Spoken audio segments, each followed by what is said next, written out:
Hello friends, இன்னைக்கு நமக்கு leg day, leg work out with brightly. So இன்னைக்கு நமக்கு டே 3. ஸோ காலையில் எழுந்திரிச்சு லைட்டாக ஃபுட்டெல்லாம் கார்ப்ஸ் எல்லாம் லோட் பண்ணிட்டு அப்படியே மெதுவாக ஸ்ட்ரெச்சிங்கை போட்டுட்டு குவாட்ஸு, அதுக்கப்புறம் ஹாம்ஸ்ட்ரிங்ஸு, அதுக்கப்புறம் அப்படியே அப்டக்டார், அதுக்கெல்லாம் லைட்டாக ஸ்ட்ரெச்சிங்கை போட்டுட்டு உட்கார கூட முடியல, அவ்வளோ கஷ்டமாக இருந்தது. லைட்டாக மெதுவாக ஸ்ட்ரெச்சிங்கை போட்டுட்டு ஆரம்பிச்சாச்சு. அப்படியே லெக் எக்ஸ்டென்ஷன்லேருந்து அப்படியே ஆரம்பித்தோம். அங்கேயே கொஞ்சம் லோடு கொடுத்தாப்புல அப்படியே லெக் எக்ஸ்டென்ஷன் முடிச்சுட்டு ஹேக் ஸ்குவாட்டு.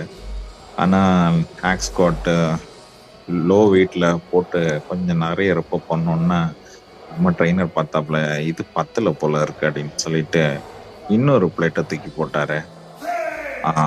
இங்கே தான்டா ஆரம்பிச்சுது. ஸோ இதில் என்ன டெக்னிக்னா, லோ வெயிட் போட்டு கண்டினியூஸ் ரெப்ஸ் போட சொன்னாப்புல. எங்கேயும் லாக் பண்ணாதுங்க நீ அப்படின்னு. நமக்கு இங்கே அப்பா டவுசர் அங்கே டான்ஸ் ஆடுது, நீங்கள் லாக் பண்ணாதுங்க அப்படி கண்டினியூஸாக போட்டு அப்படின்னு சொன்னாப்புல.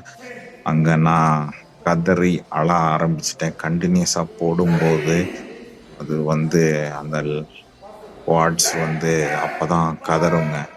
இது ஒரு லைட்டாக ஒரு நல்ல ஒரு டெக்னிக். கண்டினியூஸாக போடணும், அப்படி நீங்கள் லாக் பண்ணக்கூடாது. இது லைட் வெயிட்னால உங்களுக்கு பிரச்சனை இல்லை, நமக்கு நீங்கள் லாக் பண்ணாலும் ப்ராப்ளம் வராது.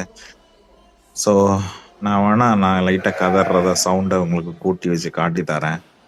வெறித்தனமாக இருந்தது, ஃபயராக இருந்தது ஆக்சுவலாக சொல்ல போனால். அதுக்கப்புறம் 3வது ஃபிட்டிங் அதுக்கப்புறம் ஏதோ அட்வைஸ் கொடுத்தாப்புல இப்படி போடக்கூடாதுன்னு. அது ஒன்றும் மண்டையில் ஏறல பார்த்துங்க. அவன் என்ன சொன்னான்னு இது வரைக்கும் எனக்கு தெரியல. அதை இங்கே பாருங்க. அதுக்கப்புறம் 3வது செட்டு கண்டினியூஸ் போட்டு அடுத்தது பார்ஷியல் 5 reps போட சொன்னாப்புல. அதில் தான் பிடிச்சது பார்க்கணும், எல்லாம் ஃபயர் ஆரம்பிச்சிருச்சு. அப்படியே கதறி கதறி அழுது போட்டாச்சு. ஸோ நீங்கள் ஜிம்லெல்லாம் அழுதுருக்கீங்களான்னு சொல்லி கமெண்டில் சொல்லுங்கள்.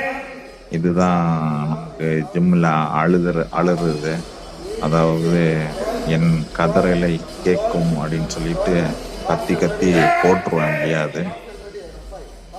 ஆனாலும் இவன் இவ்வளோ அல்றான் அடையன், ஒரு 2 ரெப்பு குறைச்சிப்போம் அப்படின்னு சொல்ல மாட்டான். 12 வந்த பிறகு அடுத்தது ஒரு 5 பார்ஷியல் ரெப்புன்னு சொல்லுவோம் பாருங்க, அங்கே தான் மசில் எரிஞ்சு பிடிக்கும். ஸோ அப்படியே குவாட்ஸை முடித்து ஹேக் ஸ்குவாட்டை முடிச்சுட்டு அது மெதுவாக லெக் ப்ரெஸ்ஸுக்கு துள்ளியாச்சு. லெக் ப்ரெஸ்லையும் லோ வாட்டு கண்டினியூஸாக போடுங்க அப்படின்னு சொன்னாங்க. அப்போ தான் லேட்ரல் குவாட்ஸ் பிடிக்கும் அப்படின்னு சொல்லி. அதுவும் சூப்பராக ஃபயராக தான் இருந்தது, நல்லா இருந்துச்சு.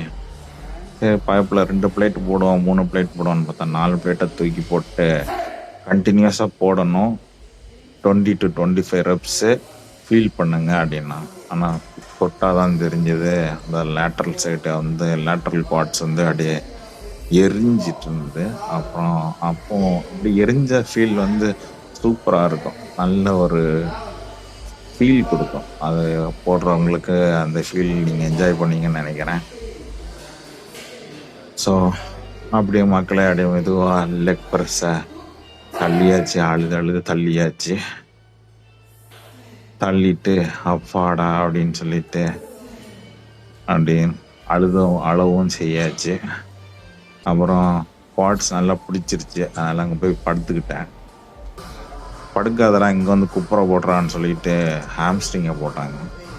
லெக்கில் போட்டு அதில் ஒரு 3 செட் அடி போட்டு ஹாம்ஸ்ட்ரிங்கை லைட்டாக லோட் பண்ண ஆரம்பிச்சிட்டோம். குவாட்ஸ் முடிஞ்ச பிறகு ஹாம்ஸ்ட்ரிங்ஸ் முடிஞ்ச பிறகு அப்புறம் சூமோ டம்பிள் ஸ்குவாட் ஆடி மெதுவாக ஆரம்பித்தோம். இல்லை 35 கிலோ டம்பிள் எடுப்போமா, இல்லை ஆளை விட்றா சாமி அப்படின்னு சொல்லிட்டு சும்மா லைட்டாக 25 kg டம்பிள் வச்சு. ஆனால் இதுவுமே நான் பிடிக்காதுன்னு நினச்சேன், ஆனால் இதுவுமே ஃபீல் ஆச்சு. ஃபீல் ஆனால் குமுதா ஹாப்பி அப்படின்னு சொல்லிட்டு ஃபீல் ஆனால் ரொம்ப சந்தோஷமாக இருக்கும். அப்புறம் குளூட்ஸு அடக்டர் போடும்போது இது குளூட்ஸு நல்லா பிடிச்சிது. குளூட்ஸ் ஃபீல் ஆச்சு. ஸோ அதனால சந்தோஷமா இருந்தது. ரொம்ப நாளுக்கு பிறகு குளூட்ஸ் ஃபீல் ஆச்சு. அதுக்கப்புறம் ஜிம்மில் கொஞ்சம் பேர் பார்த்துட்டு இருந்தாங்க, செத்துட்டான்டா ஒருத்தன் அப்படின்னு. அதாங்க உருண்டுட்டு கிடக்கிறேன் நான். அப்புறம் பாய்ப்புல உருண்டுட்டு கிடக்கிறானே என்னென்னு வந்து கேட்டாப்புல, ஸ்ட்ரெச் பண்ணி விடணுமா அப்படின்னு. ஆமாம், ஸ்ட்ரெச் பண்ணி விடுங்க அப்படின்னு சொல்லிட்டு நல்லா ஸ்ட்ரெச் பண்ணி விட்டாப்புல, குவாட்ஸு ஹாம்ஸ்ட்ரிங்ஸு எல்லாம்.